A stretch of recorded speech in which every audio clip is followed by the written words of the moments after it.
House Republican Conference Chair and Trump surrogate Elise Stefanik joins us now. Congresswoman, your reaction and your sense as we are on the eve of this debate. Is President Trump running against the VP, the senator, or the DA?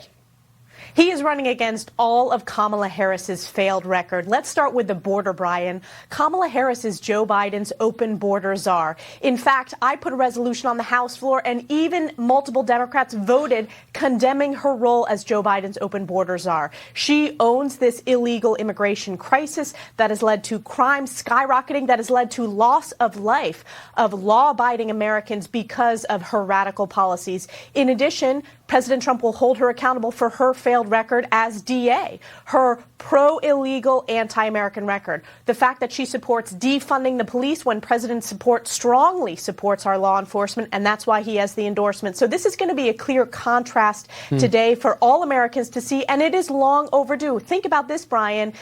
She hasn't even sat for a solo interview yet, so the American people are going to be tuning in, and they will see the success and the leadership of President Trump, especially in his first term, and the weakness and failure of Kamala Harris while she served as VP. You know, it's so interesting. We don't need people to go to the border, to live in El Paso, to understand what you're talking about. In New York City, we got 67,000 illegals here, and now we're giving them thousands of dollars just to move out of the shelters where they're living for free. And then Virginia, same thing. Ohio, major stories. And this is coming in from their policies. The special Haitian come here now will supply everything you need. And a lot of them are criminals. The same thing that's happened with a lot of the Cubans that are coming here under these special programs. So she's going to have to defend that. If President Trump knows the names of the families who lost loved ones, I think that will go a long way.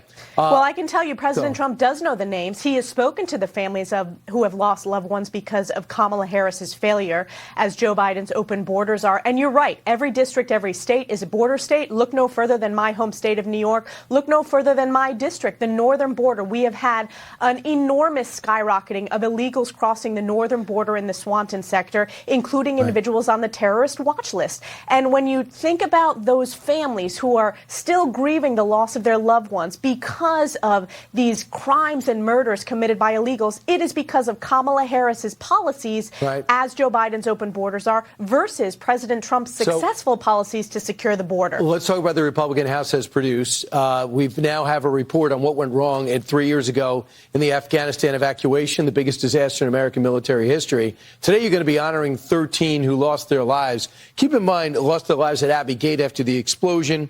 And now we have 45 that were injured that day. 170 Afghans were killed about a terror attack we all saw coming. But when you look back at what the report reveals, I mean, it's amazing what we left behind. $7 billion in weapons, $57 million in flat-out American funds got turned over to the Taliban, even though everybody recommended that we know that Joe Biden leave troops in there and not leave the way he did. Here's what John Kirby said yesterday. The Trump administration cut a deal called the Doha Agreement that mandated a complete U.S. withdrawal from Afghanistan, and yes, that included Bagram Air Base, by the end of May 2021. President Biden, for his part, faced a stark choice when he came to office. Abide by the flawed agreement and end America's longest war, or blow up the deal, extend the war, and see a much smaller contingent of American troops back in combat with the Taliban. Do you buy the spin that John Kirby's selling?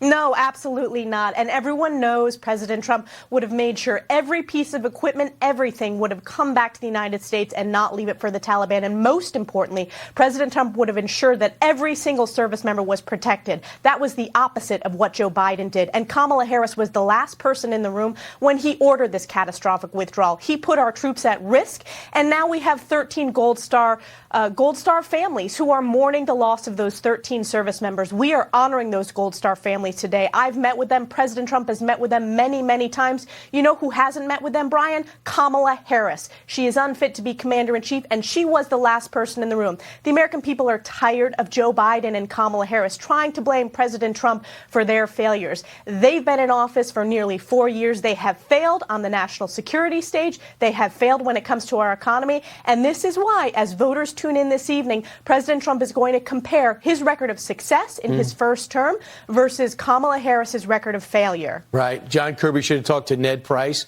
State Department spokesperson, because he says he was leaving Afghanistan regardless of the Doha Agreement, which was conditions-based. And they were breaching the conditions, which made you think, had Donald Trump won the election, there's no way that would have been implemented. Elise Stefanik, thanks so much. Thank you.